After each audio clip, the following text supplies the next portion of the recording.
গিন্নি বৃষ্টির দিনে গরম গরম খিচুড়ি হয়ে যাক। হ্যাঁ চলো হয়ে যাক। তো দেখো আমি চাল নিয়েছি যেমন সমপরিমাণ, ডালও নিয়েছি তেমন।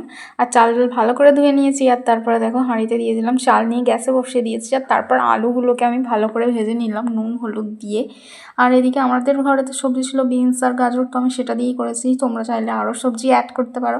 আর ভেজে নিয়ে আমি দিয়ে দিলাম, ভাতটা ফুটছে তার মধ্যে, তারপর কড়াতে দিয়ে দিলাম তেজপাতা, টমেটো, কাঁচা লঙ্কা, আদা বাটা, নুন হলুদ লঙ্কা গুঁড়ো দিয়ে ভালো করে কষিয়ে নেব এবারে। ঠিক আছে, তোমরাও কে কীভাবে করো, যেহেতু আজকের বৃহস্পতিবার নিরামিষ আমাদের, তো নিরামিষ খিচুড়ি, অনেকে আঁশ খিচুড়িও করে, তো আমাদের নিরামিষই খুব পছন্দ। তারপর দেখো মুগের ডালটাও ভালো করে ভেজে নিলাম, আর তারপর দিয়ে দিলাম লাস্টের ডালগুলো, সমস্ত কিছু দেখো ফুটে কিন্তু একদম ঘেটে ঘুটে একাকার। আর এদিকে আমি ভেজে নিচ্ছি এখন আলু ভাজা, কারণ বলেছে বরমশাই আলু ভাজা খাবে। তো যাই হোক, লাস্টে দেখো জিরে গুঁড়ো নিয়ে ছড়িয়ে দিলাম, আর আমার খিচুড়ি কিন্তু পাতলা পাতলা একদম রেডি। এবার ওকে খেতে দিয়ে দেওয়ার পালা, এবার ওই বলবে কেমন হয়েছে খেয়ে। দাঁড়াও খিচুড়িটা নিয়ে মুখে নিয়ে দেখি, কি সুন্দর টেস্ট হয়েছে গিন্নি, খুব